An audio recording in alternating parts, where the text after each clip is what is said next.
The Consultative Committee tasked to review the 1987 Philippine Constitution swiftly approves a draft of the new charter which allows for a shift to a federal form of government. Mai Bermudez tells us why.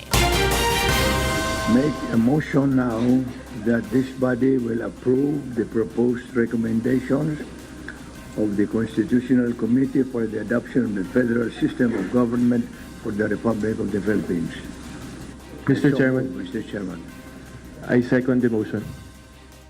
Moved and seconded. The draft constitution is approved by the Consultative Committee. The 22-member Consultative Committee swiftly approves the final draft of the proposed new constitution. In just 4.5 months since the Commission convened in February 19 this year, no one refuted the final draft of the new constitution, which allows for a shift to federal form of government. It contains 22 articles and a transitory provision, but an official copy of the proposed constitution is yet to be released. Some of the new contents include the preamble, which describes permanent and indissoluble nation, which will be called the Federal Republic of the Philippines. It also clearly depicts the sovereign right to territory and own waters. It also includes recommended reforms like the anti-political dynasty, party switching, inclusion of sufficient food, health, education, decent housing, and employment in the Bill of Rights. I vote for the draft constitution because it will liberalize the restrictions in our economic system. One of the mega themes of the draft constitution is bringing progress and prosperity to our people. How to achieve progress depends on a constellation of factors.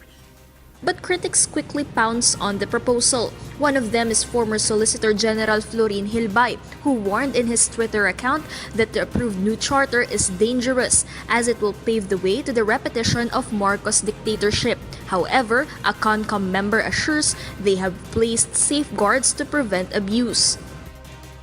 We have set in place remedies for any such thing that might arise. Hindi papayag ang Kongreso, hindi papayag ang regional assemblies hopefully at ang mga tao for a warlord to rise and control.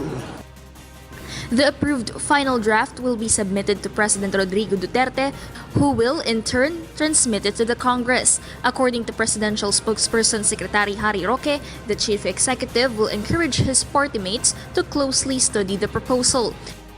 Ultimately, of course, it is members of Congress who will approve whether or not they will adopt the proposed revisions. In that sense, we can only persuade the party mates of the president, but we recognize that the decision ultimately will lie in the individual members of the House of Representatives and the Senate.